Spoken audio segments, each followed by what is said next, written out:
Let's dial things back a little bit to the 1950s when the United States was feeling very good about itself in terms of space, technology, and everything. And they just kind of sat around and decided to work very slowly towards getting to orbit and all of that. And then suddenly the Soviet Union decided on October 4th, 1957, if I'm remembering the date correctly, they put Sputnik into orbit and completely blew everyone's mind. I think if we go backwards about a year or so, we can actually see that same thing happening to Google. Google was sort of in the place of the United States. They thought they were in great shape, no problem in terms of the AI race. And then all of a sudden, out of nowhere came OpenAI and their ChatGPT, and suddenly Google looked like a complete flop.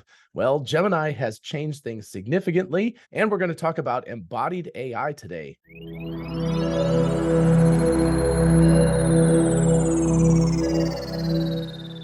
Hey, y'all, it's Dr. Know-It-All. I am once again with Dr. Scott Walter with the just amazing announcement of Google's Gemini in their Bard system.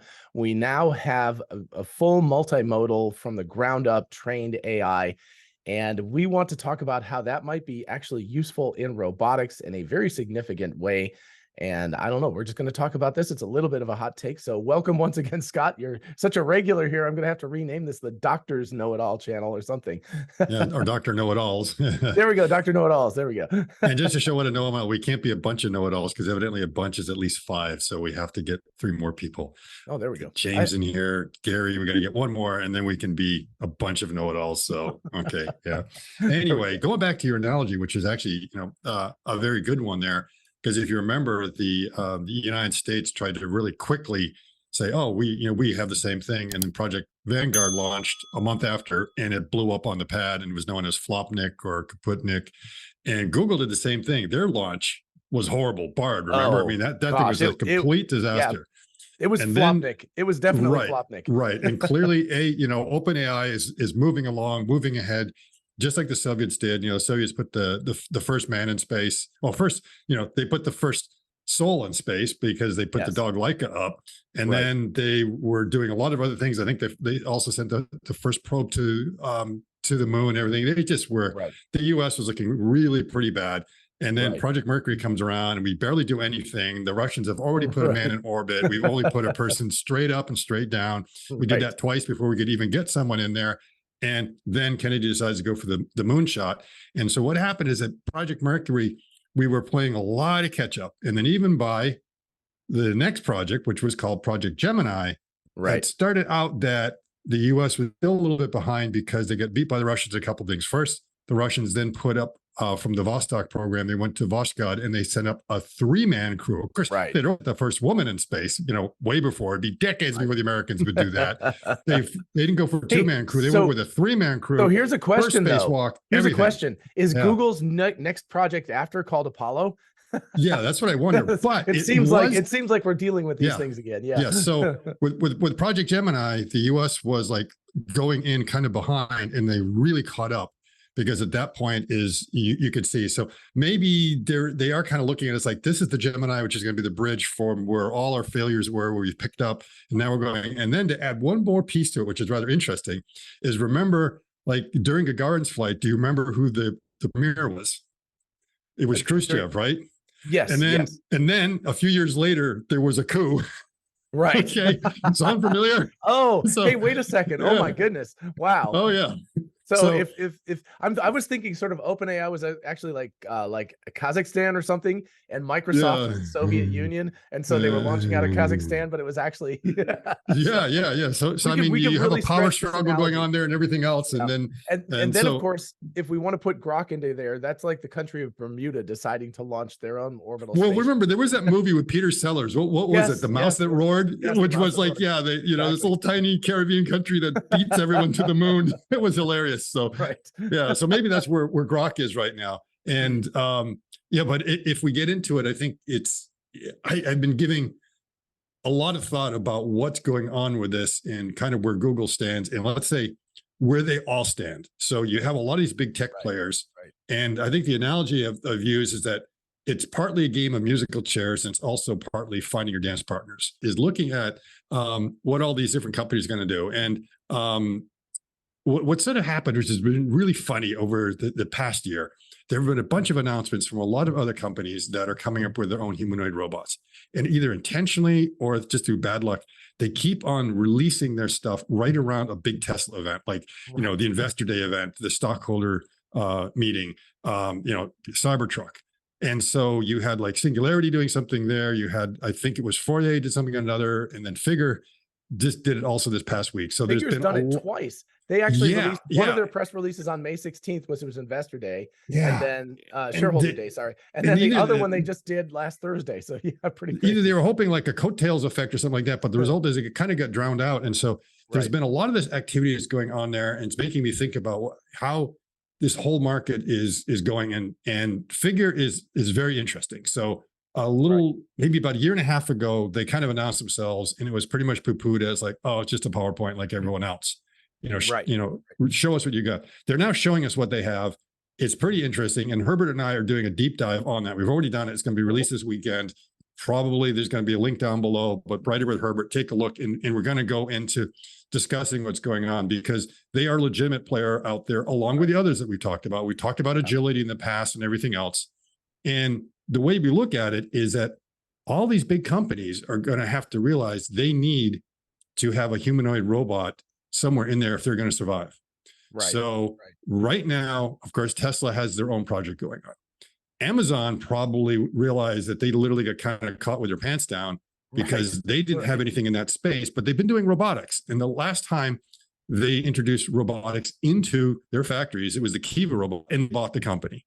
Now they're bringing the agility robot in, which means like there's a strong chance that they're going to either have a very close cooperation, or they're going to buy them out, because it makes sense. Alexa, the whole idea of Alexa is an ecosystem inside the home. Everyone thinks Amazon is like AWS, which is a huge part of their and delivery services. It's like, no. In the end, it's about having Alexa in your house, running your house, and then you know, having a robot makes sense. So where are they going to get that? Apple is the one that's like, everyone is the one that's like, they don't have anything. They keep on talking about them coming up with electric cars. And I'm like, that they should forget about electric cars. They got to start thinking about humanoid robots, because otherwise they're going to be in trouble. And maybe they are doing something, you know, who knows what their partner is.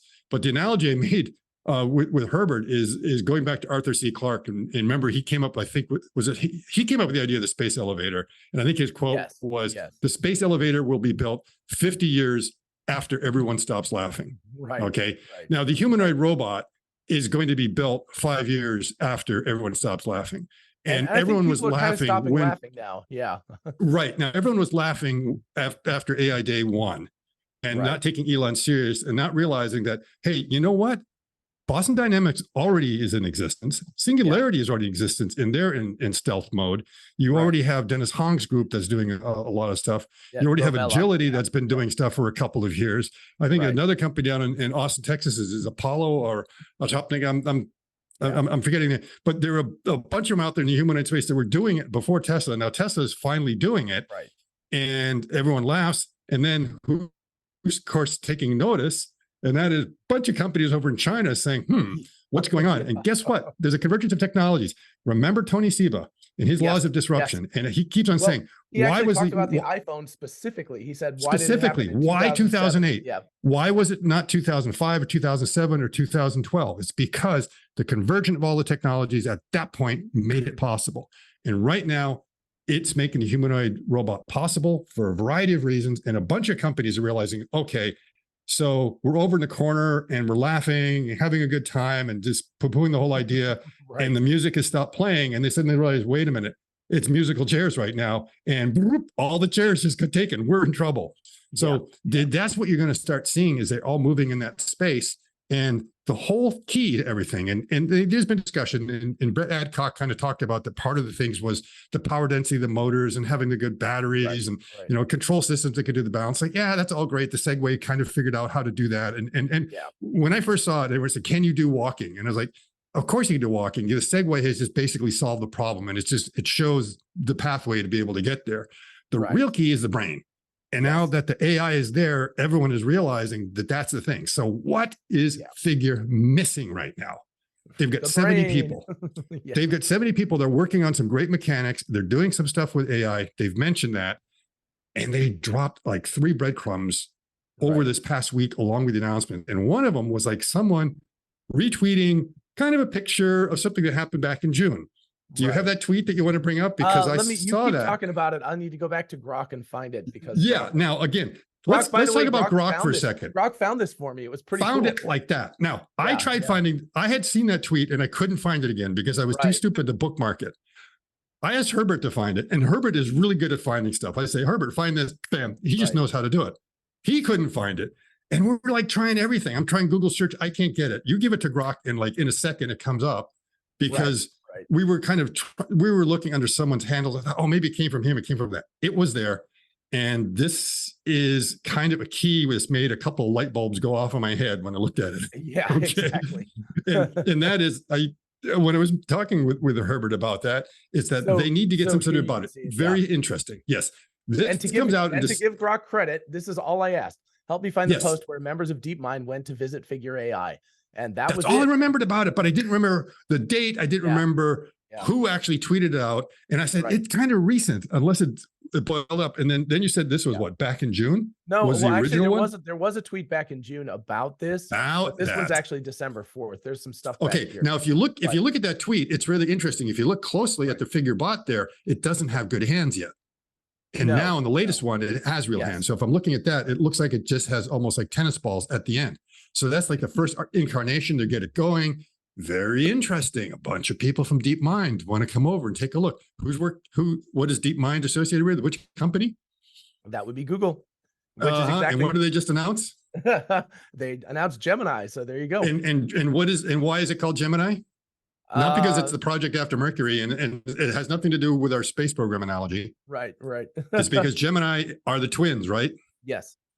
Twin brothers. Yes. It's because it's about multimodal. It's about the fact that you've got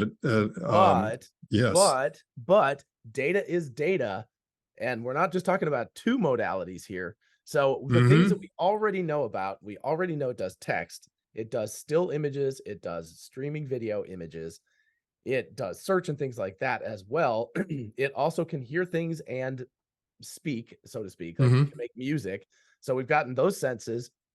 We still, apparently there's been some evidence. I was trying to find this right before we were meeting, but there's some evidence it can do smell already. And that's not that unusual. Because there's been lots of smell, not AI based things, but smell is actually relatively simple. It's if you sense the chemicals on your little nose, then you can tell what it is. So anyway, so smell, and then that pretty much only leaves sort of like touch, which is exactly what a robot needs, proprioception and basically proprioception. This kind of thing, to be able to pick something up, to be able to feel it. But all of this stuff is data, and once you create a fully multimodal, like if it can deal with vision and sound, there's no reason it can't deal with touch as well. That's the basic. That's the other thing. And it comes down to the embodiment. And of course, if you remember, Google also, I think around time in April, showed the RT2 bot that they have, not to be confused with R2D2, but they showed like the next generation of the Google bot, because Google's going to need one again. All the big players are going to need these dance partners that they're looking for. And so Google has been dabbling in the space of robotics with the RT2 robot and what they had, and they were showing all the different learning, and they were able working with other robots, but their main robot looks like a sentient janitorial cart. Okay. It's not much to say about it as far as it being like really a humanoid robot. It's a good test bed for a lot of the ideas, proving what they were. And now they realize we got to step our game up and we need to get it. So my guess is like, hey, guess what? There's someone in Silicon Valley that's kind of working on that's a small company, and the missing piece for them is probably the brain and being able to bring it in. And now there's some other things that kind of clicked in my head is that, my understanding of Gemini, I got a very quick read, and our good friend Metaphor, he did a really good TLDR of what that announcement was and explaining a bit of what it was. And based on his reading on, there's one thing that kind of jumped out to me, and that the way it's actually able to handle pictures and text in pictures. So most of them, what they do is that they by the way, they look a quick picture of they look at an image. So it's pretty they primitive. Look at an image. Got a gripper. but it's looking at this very complex scene with lots of objects in it and figuring out what's in there. So Now, if there's text in there, what they usually do is they take the text and they convert it. They use OCR to convert it into text, and they send it to an LLM.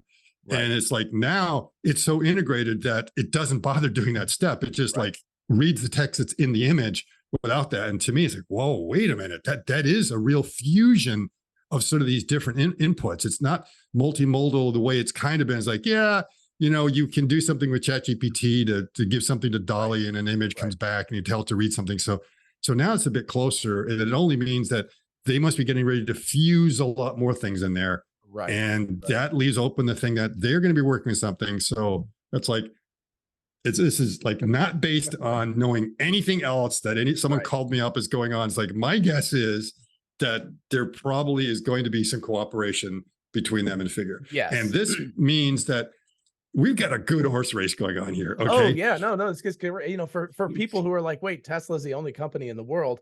They're not. No, and this makes it much more exciting. Like the problem that Google had was, and we said this, we did a video on this. I'll put a link to this actually. I'll put it at the end of this video, easier to find. But we did a whole thing on RT2 and on the bot. And we were like, well, the big problem right now is that the bot is just, you know, it's got a really good brain, but there's nothing there in terms of its body. It's not very sophisticated yet. And how would Google, which is a mostly software company, jump to the head of the line? Well, it's like, yeah, you get a dance partner.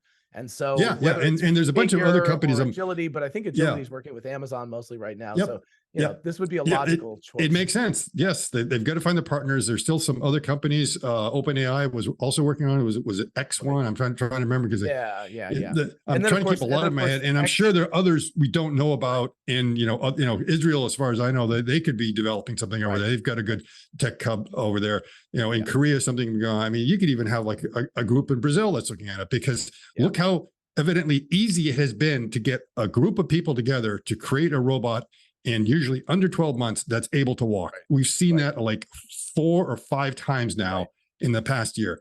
It is something that a lot of people can do quickly. And now, don't panic. It doesn't mean that, oh my God, you know, it's like things are looking really bad for Tesla. The total addressable market is so huge. It doesn't matter. All that matters is that your guy is able to get up on the horse, or able to run a decent quarter mile or whatever it is. So it's moving along.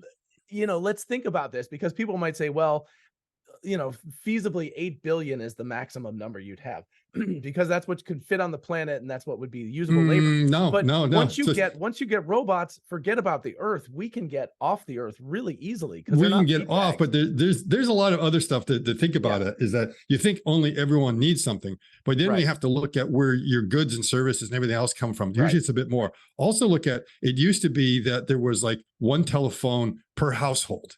Yes, exactly. And then suddenly things started happening that we started tying in other things like pagers and fax machines. And the next thing you know, the phones, a house had multiple phones.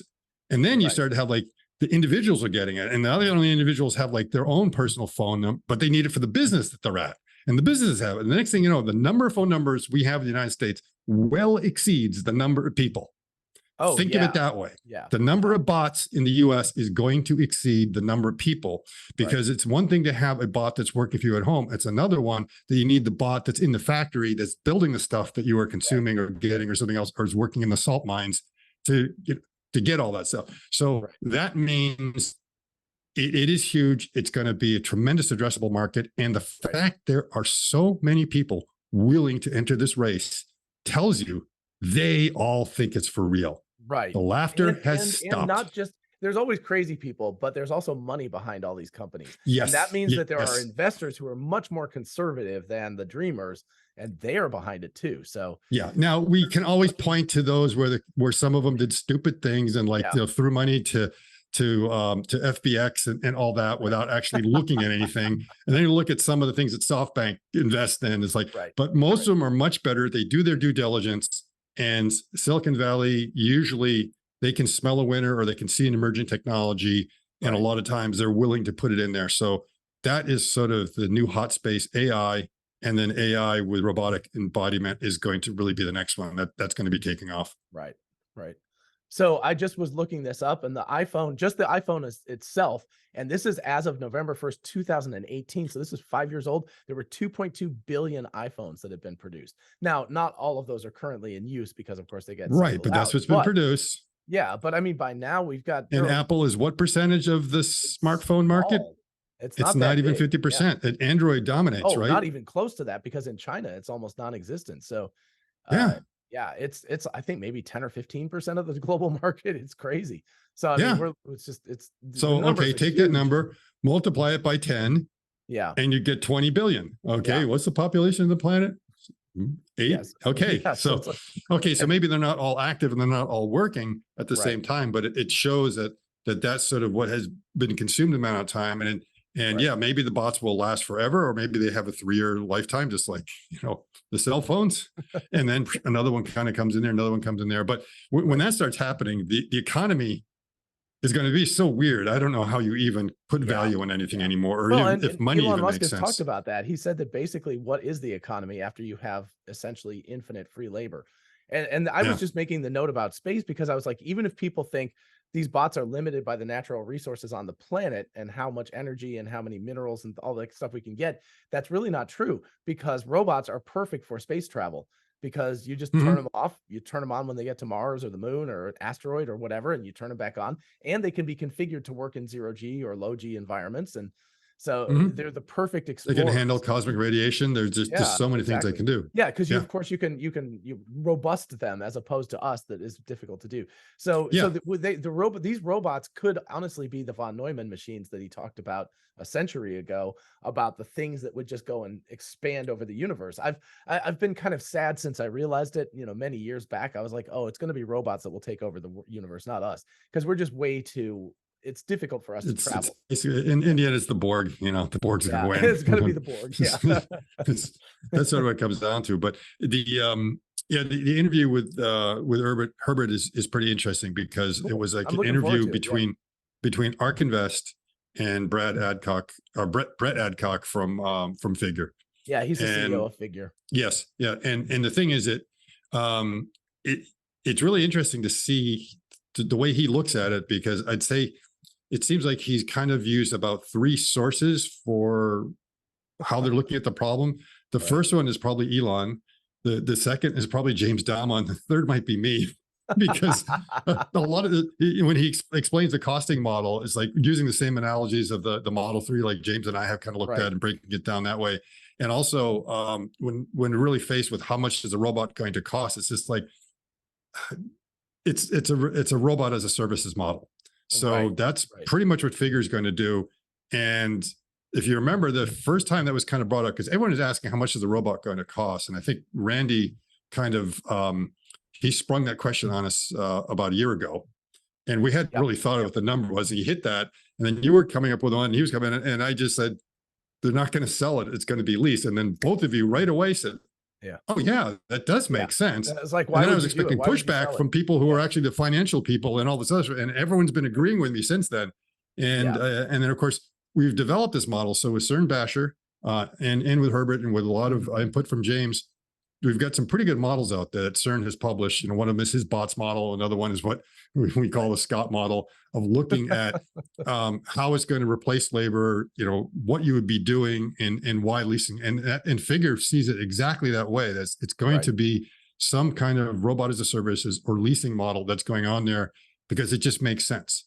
And it seems like, and I don't know if it's just that like minds think alike, or we're just like, we have to be lucky and guessed right, or whether maybe we're more influencers than we think, and that Right. they're actually listening to I us. think, again, it's a convergence. I've found this Yeah. often happens in my life, that I'll think the same way as other people and discover that it's just because when you look around and you see a bunch of the parts that all make sense together, Yeah. it's just as a question of like, wait, link these together, and then oh, And this that's what I think. I think it's more like we just happen to be lucky. A clock is right twice a day, and so yeah. I think we just happen to hit it. That it's So, like they're yeah. either going to sell a bot or they're going to lease it, and like you Right. just guess one, and other people start doing it, and whoop de doo, aren't you a Right. genius? And like that's what it was. It was a binary choice, and it wasn't so much a binary choice. It was like it seemed like it was like the real obvious choice Yeah. when you look into it.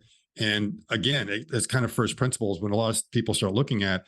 And Figures looking at it also from a first principles, and they seem to be coming up with some very similar kind of conclusions that you hear coming from the And remember optimist that Tesla bot they're group. again, we're not going to be looking at one or two winners. We're probably going to be looking at least a dozen. Yeah, And so there's somebody plenty of room. they might have It's little such a huge consumer market. ones that you have in your house that you Yeah, buy. And just like a freaking phone, you have to buy every 2 years. You got to buy a new one and a new one and a new one. And that's a perfectly right. fine model too. But I think that the big players are probably going to be doing RAS, robots as a service. RAS, that's what they call it. RAS. Yeah, it's Yeah. RAS there, the RAS model. And again, it could be like, agility is perfectly happy to be kind of in maybe the parcel delivery and the totes in the factory, stuff like that. And that's a space they're really confident they do that.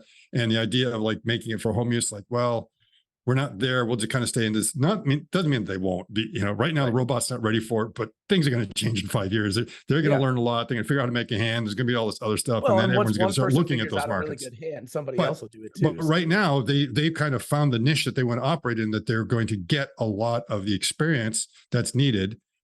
Figure's also having the same thing. They've got a lot of customers that are like, yeah, you can come over and check it out. We want to see, because they're also, so that's the thing to look at is first, the robot companies need real world experience that's out there.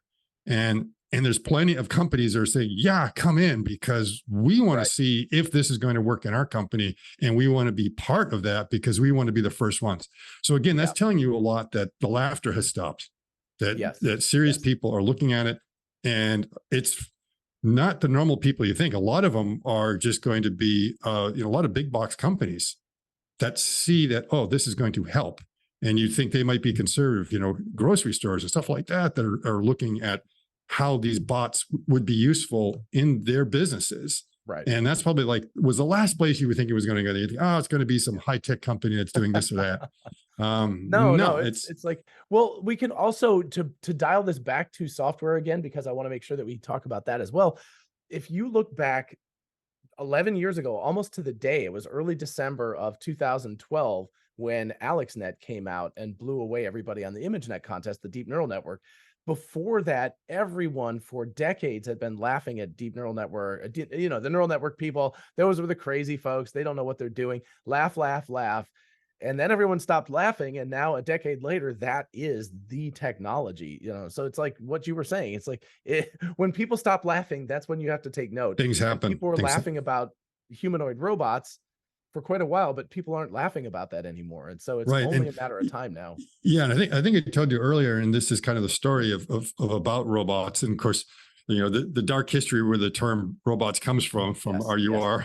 Yeah. By the way, if people don't know, I should do, well, here, I'll do a small TLDR about RUR. Really, really good play by Carol Kapchik. Yeah, I always say his name right. Yep. Anyway, Carol Kapchik, but basically, these humans create robots. They make them in mass quantities. Now, it's more of a biological process in the play than it is a mechanical process. But anyway, they make these things called robots. Robots means basically slaves. Slave or worker, because at the root it means like to work.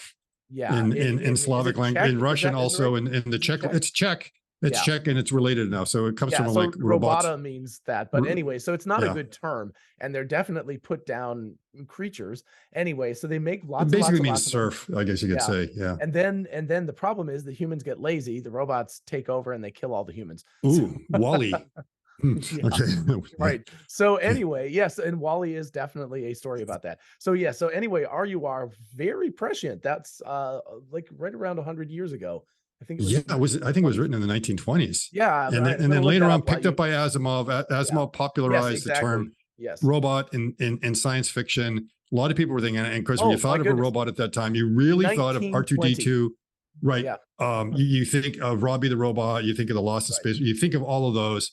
But in the late 50s, there were people seriously thinking about how these could be used, especially in industry. And Joseph Engelberger was working on that problem with Unimation, and they came up with the world's first industrial robot. We sold in 1961 to General Motors, and General Motors took the purchase order and pushed it back to him with a line crossed out because he was selling them a robot, and they were uncomfortable with the term and preferred it to be called like a 6-axis mechanical actuated mechanism. They didn't want the term in there, and he pushed it back and said, nope. The term is, if you don't put robot in there, we're not going to do it. And the reason why GM did not want to do that is they were afraid they'd be the laughing stock of the industry because they bought a robot, because everyone had like the science fiction image of it. But it turned out at that time, because it was a space age, everyone was so excited about that they can you see this, by the way? they actually embraced the idea, and it probably gave GM lots of, yeah, that's Joe Engelberger. Yep, and that's right like the there. Unimate robot. If Yeah. I try to bring up for some reason, the image keeps popping up an error, but anyway, so you can see it. It's small there, but yeah. Yeah, he's known by his bow tie. He was always famous. That was his sartorial image right there. And another cool one of him with another. So again, it looks like a modern robot. You know, it's got the end of arm tooling is just it's an industrial arm, and it figured out how to do a process in General Motors, which was basically forging. So putting the ingots in and forging it was like one of those, exactly fits what Elon says. You know, it's like dangerous, repetitive, and boring. Yeah, and so they set it up. Because you have to put your arm. You have to wear an asbestos suit to go in there to be working that whole day. It's all hot, and it's like everything else. So they came up with that, and it was successful. And so the term industrial robot kind of stuck. But in the popular imagination, they keep on thinking of the typical robots from science fiction, and it turns out those are the ones we're finally getting those. Okay, yeah, I know. It only took 100 years. It's taken almost 60 years to get from the first one that Joe Engelberger came up with to now. But now we're going to be seeing that image, and that what it means to be a robot is going to be very different. Okay. Your Roomba is still not a robot. Okay. I don't care. But we can have all these other things we want to call a robot, Scott but don't get me started on that. Darn sure that we all know that. Oh no, it's an automated vacuum cleaner. Okay. It's a big difference. When the vacuum cleaner looks like Rosie, then you can call it a robot vacuum cleaner. Yeah.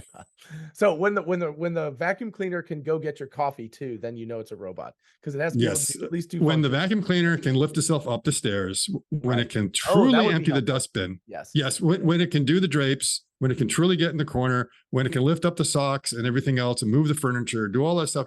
It's a robotic vacuum cleaner in my estimation. And now I know they have this thing that they empty the bin.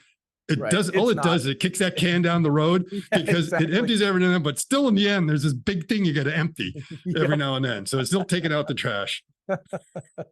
That is true. So we're doing it all. So to get back to Gemini, then the so our RT2, not R2D2, RT2, the big sort of breakthrough about that was it sort of languagified the robotic motion, which also abstracted it from individual robots. So if you think about it, the robots, I think, and you can tell me more about this, Scott, but I think I've got this right. Robots would be like, turn your shoulder 10 degrees this direction, turn this, 5 degrees this direction, move your wrist this. So you're thinking about it in terms of a whole bunch of angles and the lengths of all of the arms between those angles.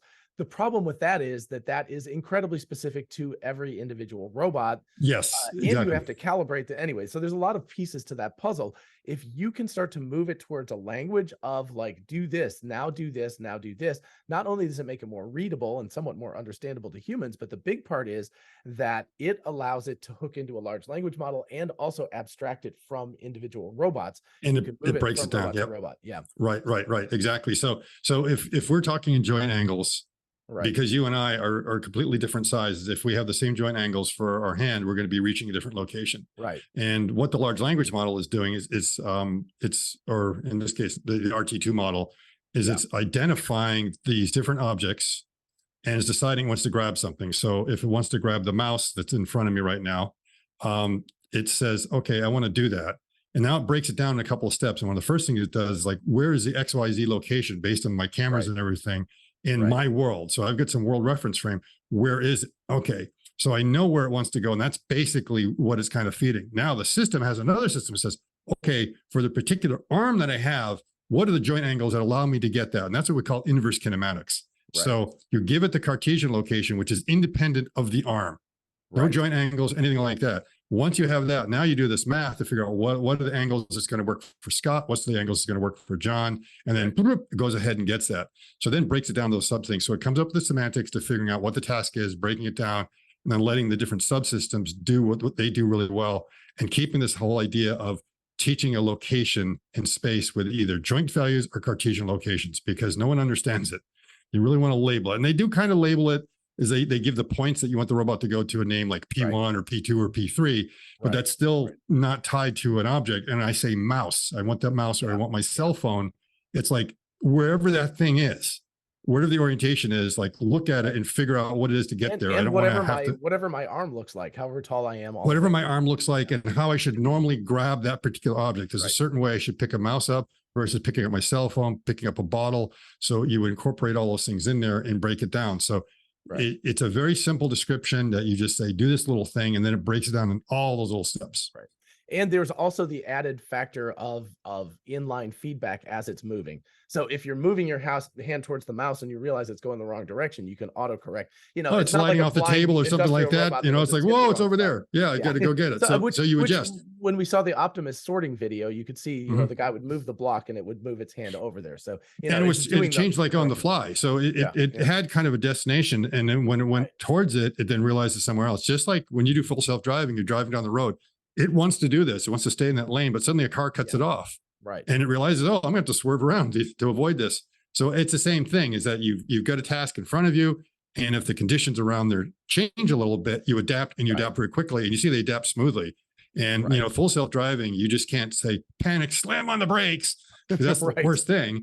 And so the same thing with the arm. I mean, a lot of times the robotic arm, if it's getting something bad, it just like stops and like, I don't know what to do. And now you see, it's like, yeah, I know what to do. You just you adapt.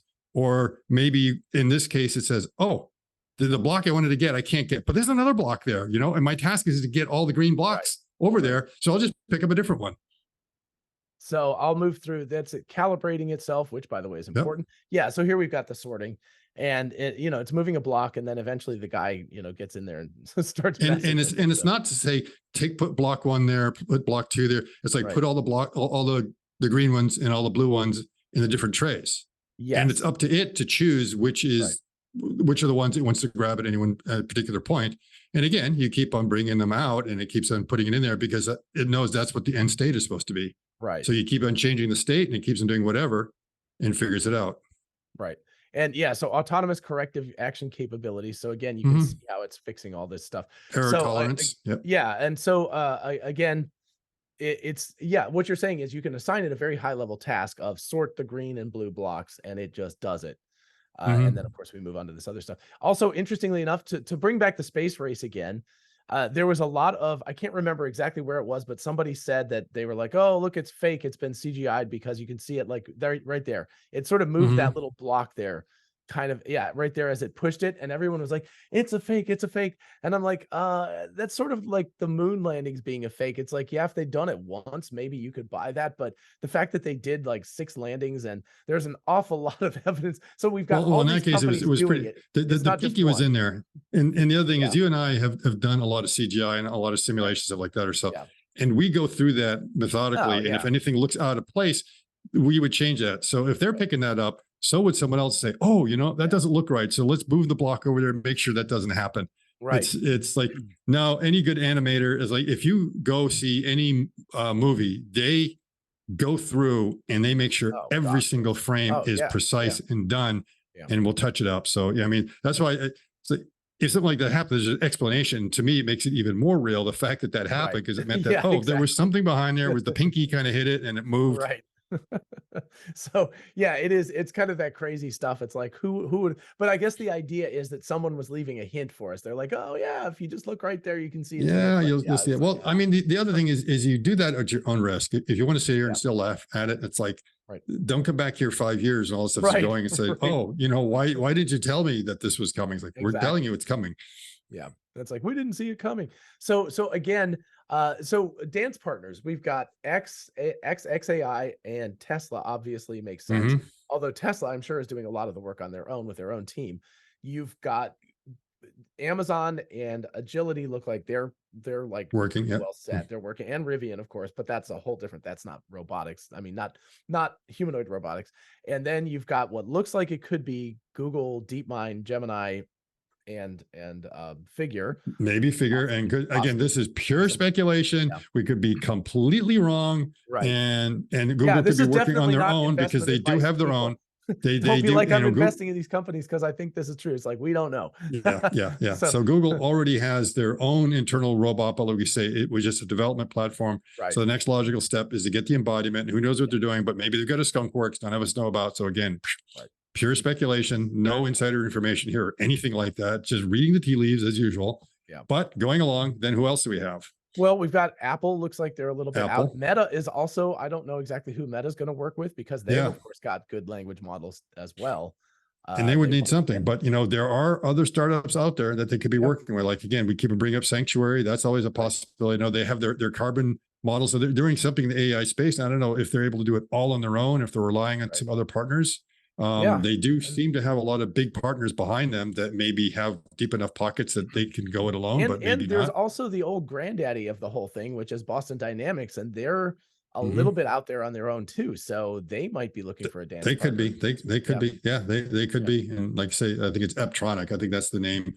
Right. And that's there's plenty. And if Yeah. there's a need for one, if there's a vacuum, whoop, another Right. one will suddenly come Somebody up. will be there. And of course, Somebody will be there. these are all North American companies that we know about. There's a whole Yeah. slew probably in Israel, like you said, they're really good in this space, and Who also I'm knows? sure And in then you also China have as over in well. Europe, as a matter of fact, in like the RSL lab at the ETH in Zurich, which has also made the dog, the quadruped dog that's able to stand up on its hind legs and walk around, now suddenly be bipedal, Oh and yeah, now yeah, has yeah, wheels yeah, yeah, also. yeah. That I think I'm not 100%, Creepy, but by it the way. seems like they have a tie-up with Unitree, because Unitree Okay. is again one of the humanoid robots that we've seen coming out of China recently. Right. And I think their quadruped is based on something. Look, it looks like that they have some cooperation, because some of their videos were showing some similarities there. So Right. again, you have these other universities around the world that are also very active in solving on it.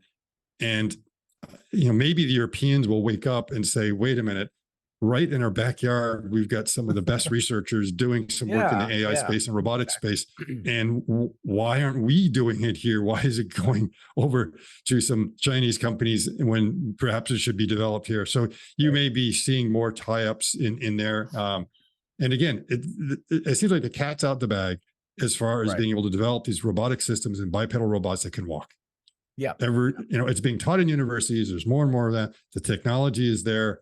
You're going to see it. It's just a matter of will, and national will in many cases, and whether some of these countries get their act together. I'm a little worried about Europe because they haven't been able to get their act together with the EV space, and I think they're distracted with that. And it's like they're going to be caught flat-footed if they really don't start paying attention and starting to get in the game. And well, so first of all, I'll throw out a pitch to any of these companies that would like us to come visit. We are more than happy to do that. So just to let you know, More than happy. but the last piece of this puzzle is we talked at the beginning of this about 8 billion plus robots, which means building 8 billion plus robots. So mass manufacture is going to be a huge sticking point. And that, again, for people who are like, oh no, Tesla is like going to lose and everything. It's like, what do they have more than anybody else has? They have incredible ability to manufacture at scale. Yeah. Yeah. I So, mean, it's like don't feel sorry for them. they're only sell 100 million bots a year. It's like, it doesn't matter. It's like, again, Apple's doing pretty well with their small share of the market, right? Right. So that On just the order shows of what multiple a billions of huge phones. market is like. Right. And the thing is that those markets are very brittle, that as Nokia found out, and BlackBerry and others, that if you don't get with the times. I watched that BlackBerry movie. That was very instructive. Right. Yeah. So that you've got to make sure that you are keeping up with the technology, and they have these ecosystems, and it's just kind of missing one piece. So Apple's either looking for a dance partner, or they've got a skunk works that they're not telling us about. Right. They've got a pretty big headquarters there. They, do a lot of other things they kind of keep under wrap. And to me, the Apple car never made sense to me. Yes. And maybe they finally realized that and say, whoa, wait a minute. Right. This robot is maybe more in our wheelhouse. I think it's way more in their wheelhouse. Their car project was called Project Titan. So maybe they've redone it for the humanoid robot, which would be way more appropriate. I mean, how cool would it be to have a robot called Titan? Because if they've been working on full self-driving and they really can't get it going, well, that's kind of the missing piece that you would need also for the robot. As far as the manufacturing, they don't know how to manufacture cars, but building these robots is going to be a lot more like building a smartphone than it is a car. I mean, it's like they haven't done things with actuators, stuff like that, but that's something I think they can either pick up on their own, or there's enough experts that they'd be able to woo away from other companies do it, or there's going to be pretty soon, it's going to be a huge ecosystem, because even Figure said, you know what? We had to build our own actuators. Still a question I'd like to ask Agility and others, like, are you building your own actuators? What's going on there? And it means eventually someone's going to say, hey, you know what? There could be a huge market in just making actuators, because there's a lot of companies that need it, and we'll go ahead and we'll start supplying it and just getting that in. So you're going to see more and more of those ecosystems there. So if people are sitting here thinking, oh, I'm missing the road, it's like, look, think about what is it they need. And do you know how to do something like that and really make a really good version of that? Because then everyone is going to be coming knocking to your door, the better mousetrap theory of invention. So I would say that you're going to see a lot of going on that makes way more sense, especially if you look at it from the business standpoint. The TAM is going to be huge. The automotive market is so competitive, and they're really late. Others have tried it, thought they could. Remember Dyson? They thought they could get into it. And they spent over $1 billion, and they threw up the white flag and said, "Ooh, this isn't working for us." And who knows? I mean, a company like Dyson could be, because no, I'm not going to go down there. They have a robot vacuum cleaner that took a real long time to get, but they've been kind of working in that space. And, potentially they might be the ones that are thinking that we're going to do it. And, it's about time Britain comes up with something. I mean, my goodness, they have a lot of technical prowess and everything else, and yet they are only kind of in the dust. So maybe it's time for the UK to actually be inventive again. They gave us a steam engine, for crying out loud. Can't you do something else? They could build the actuators. I could see Dyson building the actuators. Yeah, the actuators. They have a great deal of expertise in terms of building that kind of stuff. And they were working on some AI projects and stuff like that. So maybe you'd be able to get that in there. And also the chips and everything.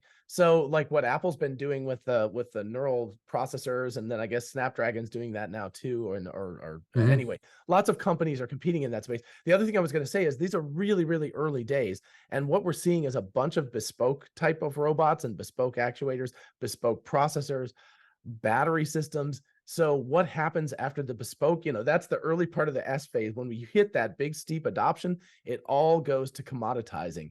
And you see Tesla doing that themselves in their vehicles right now. They've got the structural battery packs. The batteries are the same. The packs are the same. The structural packs look very similar, even between different models. A lot of ways of simplifying the creation of these things. And so you would see that across the entire industry here.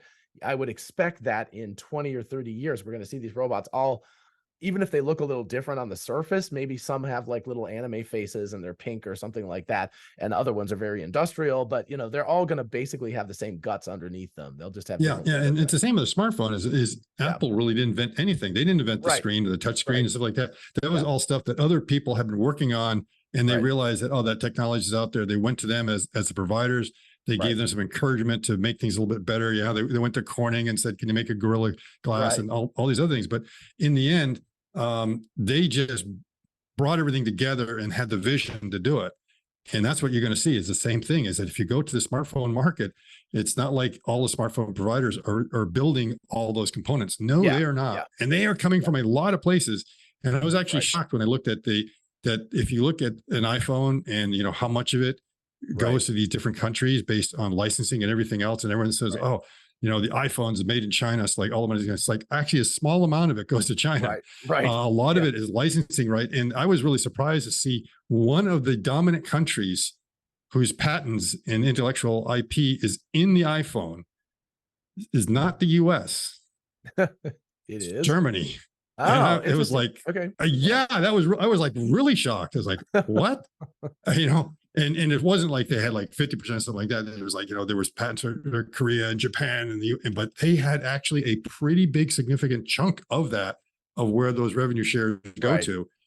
But you don't think of the cell phone as being like a German product or something like that. But there's a lot of stuff that comes from a lot of these different countries. So so that's very important. That's how supply systems work, is that you've got a large ecosystems and people that can supply certain componentry better than anyone else, better quality or cost or capabilities. And so they're able to make a livelihood on that, but it then remains very competitive because someone else is going to steal that. But there are plenty of countries that could play. I mean, I could see France also having, they've got the capability. Even Spain, because I've seen some papers and other research coming out of Spain. There's a lot of talent out there. They just have to get together and do it. Yeah, I think so again, we're not looking at that coming up in the very near term, but once the sort of basic already the basic look is there because we have humans. We have a pretty good idea what it's going to look like. But once you get the basic structure of it and what the brain needs to look like, what the actuators need to look like, the amount of torque and power they need to provide, the amount of batteries you need, the processors you need, all of that kind of stuff. Once you get that, then it goes to the commoditization level. And that's Hmm. when, because again, if you have one company that just makes actuators and that's all they do, they can make them way cheaper than any company that's making Oh yeah, actuators plus the body panels, plus the circuit boards, all of that stuff. It just all so that. You look at a economies car, of there's scale. certain common Yeah, components across all of the different companies because like one right, supplies a really good job in providing, a certain actuator, like a Bosch actuator is just going to show up on every single car brand for this right, and that. right. It's quite common that you would see that, and I think you're going to see the same thing in the Mhm. robotic space. That And to someone's going tie to come this, up with a really cool hand, and it's yeah, just to like everyone's tie going to this have that back hand. to Tesla, everyone's like, "Oh, look at how cool Tesla is that they gave away this 48-volt architecture PDF." It's like, no, Hmm. they're not. They're being selfish because if they can get 100 companies making this stuff, then it gets way cheaper than The what they price have to goes pay for down. it. Yeah, Yeah, yeah, exactly. So it's like, exactly, no, exactly. they're just doing something to serve their own needs. Not that it's not great. I love the fact that they did that. It's It's a really good funny. thing, but yeah, it's just going to drive the cost down. Now everyone knows how to do it, and if there's more people willing to buy something, then there's Right, going to be either more suppliers for that component, so you don't have to right, worry about sole sourcing. And the right. other thing, they'll become competitive, and then as you start to scale up, because you just have such a large number, because the costs are just going to go down, and Yeah, that's how cost curves work. And that's what yeah. you want to do with supply chains: is you want to make sure you don't have a bespoke Mhm. supply chain just for you, Right. because that's very fragile. Yeah. And if people are worried about the energy sources for these bots, for millions to billions of bots, then you just have to look at, oh my gosh, I saw the tweet, the post, sorry. It was showing wind versus solar and how if you take those two apart, because most of the time people put them together in renewables. But if you Yeah, look at the solar takeoff ramp, it is going almost vertical right now. yeah, So yeah. I That was think from we're going to have James. a, yeah, that's Yeah, right. That was James. Yeah. James Down put it out. Yeah. Yeah. It, And yeah, it sorry. Thank you, James. But yeah, but I mean, the basic idea here is that we are, if this keeps going the way it looks like it's going, we're going to have so much freaking energy. It's like, we're going to be like, wow, okay, what are we going to do with all this energy? Well, here's some more bots that we can charge up while we're doing it. So charge yeah. up, but it's also the AI. I guess Yes. Oh AI yeah. in The the end AI is is going to going to do a be lot. consuming Yeah. most of the energy. Yeah. Yeah. Which, But I yeah. think even that, so currently again, super early days with all this stuff. We're doing it brute force, expending a massive amount of energy to do this. But once we get kind of and once we get some AGI tools that can actually help us with this, because you get big brains working on it, and they'll be able to figure out ways of refining that and optimizing the Yeah. code. I just actually was watching a computer file video this morning driving to work about code optimization, and they were like, don't optimize too early, don't optimize. I'm sure you've heard that. So it's like, Hmm. build it first, make it run, then go back and figure out how to optimize it. So Up top. Exactly. we haven't gotten to that stage yet, but eventually It's we'll get to the optimization it's stage. Elon's algorithm again. Yeah, The fifth step is optimization. right, You need to get that out, and again, yeah, with the hardware, they're going to start figuring it out because Dojo is sort of the first attempt at trying to optimize what are some of the right, problems. right, Because a right, lot of the problems is not the compute; it's the data retrieval.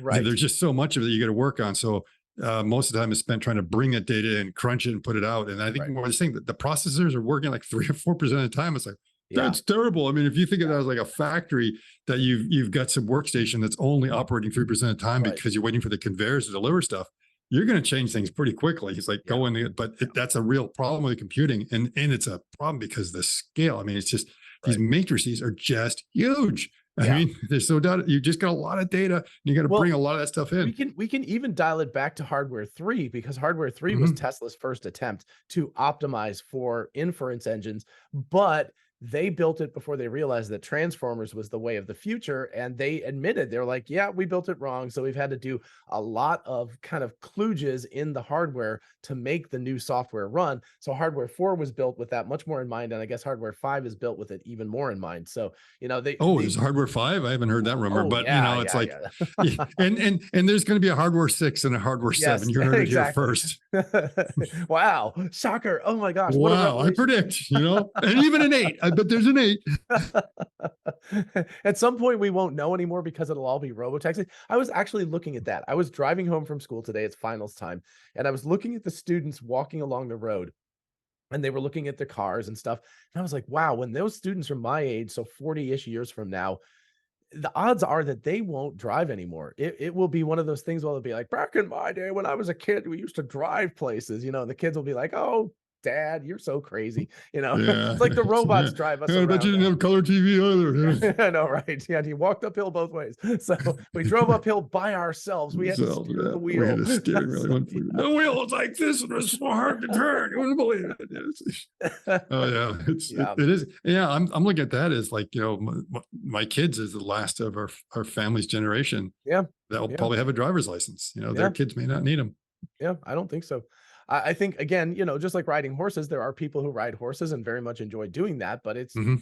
it's a thing that you just do Well, for you're already entertainment. seeing in the current generation, a lot of them don't really care to have a license, or they're delaying when they get a license. Mhm, mhm. So remember, it used to be like you were like 14 and a half whenever you get Oh driver's license, gosh, you just yeah. couldn't wait, Yeah. whatever, to be able to start driving to 15 and a half and drive to Yeah. school and all that stuff. And now there's no urgency. And most Right. families like, when are you going to want to learn to drive? Oh, I don't know. It's like, when I'm Yeah. done with college, maybe I'll get a Yeah. driver's license. I don't It's know. like, I got my Yeah, so parents, I got Uber, I I got got all this first stuff. Uber, the Lime, Yeah. just all that. So there's Right. plenty of ways to get around. So yeah, is you're seeing a generational shift there because they don't see the importance. And then when this technology comes along, and it's like almost won't, and it'll be a quaint thing. I remember as a kid, taking horseback riding lessons just because it Yeah. was this quaint thing, Yeah. because we were going to Yeah. go on a trip to Wyoming. And one of the things that we were Right. going to go horseback riding up one of the mountains there. Right. And so we got to learn, and that was cool because I always wanted, because I was watching like all the movies, all So those Western so movies, and thought it was what neat. they'll But do is obviously, instead of dude yeah, ranches, they'll have car ranches they where you'll will. They big will. gas trucks. They'll make a huge amount Oh, of noise. that's gonna be the remake of City Slickers. Yeah. The remake of City Slickers is gonna be a dude ranch with cars. With trucks. Yeah. They'll all be driving trucks around. Like, oh my gosh, it's so loud. Oh, Yeah, yeah. And the wow. question is, are they gonna have to actually fix them themselves, or are they gonna be electric? Who knows? But Oh no, if you're gonna do it right, you got to go back to gas cars. you They're, gotta go way back, got really to retro. crank the Real, engine and everything. So yeah. yeah. That would be one of the whole joke things about it. It's so loud they're going deaf because I actually noticed that when I was in Texas at the inn. The inn is like sort of by the highway at an intersection, and there's a bit of a hill there. And all night long, these things going, these really loud gas engines going up these hills from the get-go when they had to start at the red light. And I was like, man, it's going to be nice when that's done. I will know who is going to miss those really, really loud, annoying people driving quickly. So that'll be a good day when it's much, much quieter than it was. All right. Is there anything else to talk about? We've kind of covered like We everything. covered a lot. Yeah. Yeah. Yeah. So the future is going to be crazy. The future is going to be humanoid bots, I think. Of course, we will probably get other short forms too. We'll get dog-shaped ones, and I don't know, ones that go on skyscrapers that are just the torso that build skyscrapers or something, right? You don't need the legs for that. So there'll And be all weird sorts of drone kind of yeah. Oh humanoid yeah. robots that'll Oh be my like a gosh. fairy in a way, that because they'll have wings, or at least they'll be able to fly and kind of come in and do something. So Okay, yeah. it's time to make a cool science fiction movie about all these crazy bots in this future world. Yeah. Yeah. So once you get the basic form of it dialed in and optimize the energy usage, yeah, really any of the form factors are pretty reasonable. So Mhm. yeah, like drone bots would be very cool. We already have those. That also sounds scary because that's also I've heard the There's military's one working on it. company. Is that out in UCLA somewhere? There is a university that's been working on that. Okay. I'm trying to Like remember where it is, but they actually, it actually, rather than walking, it kind of flies around a little bit and okay. does have a little humanoid form. I have to look it Right. up. I saw it about a year or two ago. Okay. Yeah. So I mean, again, I'm sure people are working on a lot of these things, but it's just all bets are off. What it's like if you can figure out a niche that the thing could fill, something will fill it. So Mhm. that's the basic idea here. So anyway, well, thank you so much, Scott. This was really fascinating. Again, please understand this is all speculation. Some of this is based on evidence, like Amazon and Agility obviously have a relationship, but others of these we just are just Could be guessing nothing at. more than So that, just a relationship, just a vendor kind of relationship going on there. And the other is just but we hope maybe a year we come back and we can say, see, we were right. We made the yeah. prediction. And then you can look at our other videos where we predicted something completely different, Right. a bunch of other things, but we're not going to release them until We'll just ignore those. We'll ignore those. Yeah, we'll ignore those. We'll ignore those. Yeah. The whole goal is to be less wrong. So anyway, let us all know what you think in the comments. It should be, I hope there's some good conversation in the comments. And of course, also follow Scott and me on X and have fun there, because you can always converse with us there. And in the meantime, everybody have a lovely day. We'll see you in the next video. Bye-bye. Cheers.